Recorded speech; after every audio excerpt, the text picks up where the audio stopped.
주의경제학이죠. 사람이 노동을 하는 본질은 자기 개인의 이익이라는 거죠. 그 호모 이코노미쿠스라고 하죠. 그리고 그 얘기를 지금 200년 동안 그 서양 백인 서양 문명이 전 지구인들에게 이걸 하나의 과학적 법칙인 것으로 가르쳤는데 폴라니가 그건 전혀 그렇지 않다라고 얘기를 합니다.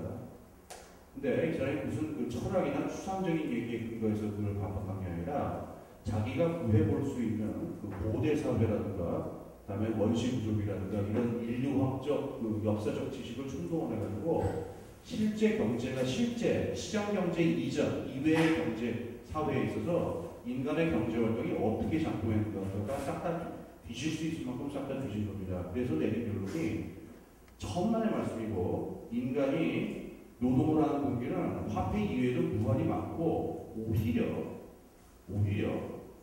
화폐 그 자체에 대한 욕망이라는 동기는 사람들이 숨기는 경향이 있어요. 오히려. 그리고 화폐에 대한 욕망을 전면적으로 끄집어내서 그것만이 인간 본성이다라고 얘기하는 얘기는 나온 지 200년밖에 안 됐고 그렇게 해서 조직된 사회는 19세기 초에 건설된 유럽 문명밖에 없다라고 하는 게 이 사람 결론입니다. 무슨 추상적인 얘기가 아닙니다. 실제 다른 경제들을 봤더니 이렇다는 거예요. 사람이 돈을 벌겠다라는 마음으로 노동을 한 사회는 거의 없었다는 겁니다. 좀 이상하죠? 그럼 무슨 동기에서 일을 했느냐 이런 겁니다. 예를 들어가지고 이 문제가 뭐라고 얘기하냐면요. 예를 들어가기 전에 조금 추상적인 원리에 조금만 더 하겠습니다. 이게 사람의 영혼에 대한 두 개의 크게 대립되는 관점인데 주기경제학이 얘기하는 사람의 영혼론이라고 하는 게 사실 이겁니다. 호모 이코노미쿠스입니다. 경제적 이해관계, 자기 개인의 경제적 이해관계의 계산이라는 것 이외에 일체의 것들은 다 비양적인 것으로 여기는 게 인간이다라고 하는 겁니다. 그래서 인간은 첫 번째 이기적이고 두 번째 계산적이다. 이기적이고 계산적이다라고 하는 게 여기에 들어가 있는 부분입니다. 여기에 대해서 칼폴라니가 제시했던 얘기는 문구는 뭐냐면 그래서 그러니까 전체로서의 인간이라는 말이 되겠네요. 이 말은 무슨 말이냐? 좀 철학적이고 또 추상적인 건데 사람의 영혼이라고 하는 거는 사람의 영혼이 원하는 바는 무한히 많고 우주 전체가에 있는 얘기입니다. 무엇이든 원할 수 있습니다.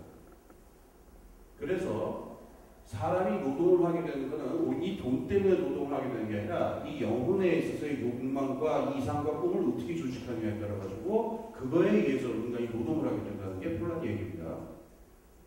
그래서 되게 좀 충격적인 그런 얘기들인데 인류학자 중에는 그 칼폴라니가 찾아낸 건 아닙니다. 인류학자 중에 그 마가렛 미드라고 하는 건 굉장히 유명한 사람인데 그 사람 책에 나오는 얘기를 이제 이용을 하는데요. 요 공리대로 하면 어떻게 되겠어요? 사람이 일을 하게 되는 순간은 뭐냐면은 굶어 죽게 되는 순간은 무조건 일을 하겠죠. 그죠? 먹어야 돼요. 지금 자기 경제적 이익을 봤을 때 굶어 죽게 생겼으니까 무조건 일을 하게 되겠죠. 그리고 이 관점에서 보기에는 어떻겠습니까? 사람이 굶어 죽는 지경까지는 오지만 이 관점에서 보면 사람은 언제 일을 하냐면 일하고 싶다라는 욕구가 안에서 끌어오를 때 일을 하는 거죠. 만약에 이 욕구가 안 끌어오면 어떻게 됐어요? 죽어도 일을 안 한다는 거예요. 근데 방금 제가 죽어도 일을 안 한다고 했잖아요. 실제로 그럴까요? 만약에 죽을 지경이 되면 어떻게 했어요? 그래도 실제로 일을 안 한다는 거예요. 마가렛 미드여서 제일 이상하죠. 이게 무슨 소리냐 싶죠. 그 마가렛 미드 여사 책에 잠깐 나오고 그 폴란드 책 13장에 나오는 경우인데요. 그 아프리카에 그 백인들이 들어가가지고 왜 다 박살을 내지 않습니까? 그 공동체를. 그럼 그 공동체 안에 있는 흑인들은 이 아프리카 사람들 어떠냐면 이 사람들이 일을 하고 남자나 여자들이 왜 그 안에서 일을 하는지 뭐 사냥을 한다든가 뭐 기타 등등 하는 게 그 마을 공동체 생활에 문화의 일부로 항상 조직이 되어 있었기 때문에 이 사람들이 나가서 막 사냥을 하고 남자들이 하고 막 이러는 게 배가 고파서 돼지고기 좀 먹어야 쓰겄다 그래가지고 멧돼지 잡사느냐 그거 아니라는 거예요. 그게 아니고 멧돼지를 잡아온 사람은 아주 멋있는 남자로 인정을 받아서 미시아시아 이렇게 된다라고 하는 문화적인 사회적인 욕구 때문에 사람들이 일을 해왔던 건데 이 공동체를 하루아침에 박살을 냈습니다. 그럼 그 사람이 일을 할 동기가 생기겠어요? 내가 멧돼지를 잡아봤자 나를 쿨하다고 생각해줄 우리 부족 여자들도 이제 안 보이고. 참고로 얘기해서 제 고등학교 때 생각해봐도 그때 제 그냥 꿈은 인근 여고 그 학생들한테 쿨하게 보이고 싶다는 그것도 없고. 그러니까 무슨 노동의 동기가 있겠습니까? 그러니까 이 사람들이 나중에 일부는 그 백인들이 만든 그 도시 같은데 이제 그 어떤 이게 흡수가 되는데 산으로 도망간 개개인들이 있다는 거예요. 이 사람들이 어떻게 되냐? 그냥 굶어 죽는다고 합니다. 그럼 이 산이 무슨 그 험악한 무슨 뭐 저 광주에 있는 부동산 같은 그 미국 산이냐? 그것도 아닙니다. 그 미디어사도 책 표현에 의하면은 시냇 물에는 물고기가 득실되고 나무에는 저기 바나나 보이는데 바나나가 주렁주렁 내려가 있습니다. 그런데 그 산에 올라간 사람들은 그 표현이 어떻게 하면 아무것도 안 하고 빈둥빈둥 있다가 그냥 굶어 죽는데요. 그래서 미디어사가 뭐냐면 이런 사례는 너무 흔하기 때문에 너무너무 많이 보고가 됩니다. 이런 얘기입니다.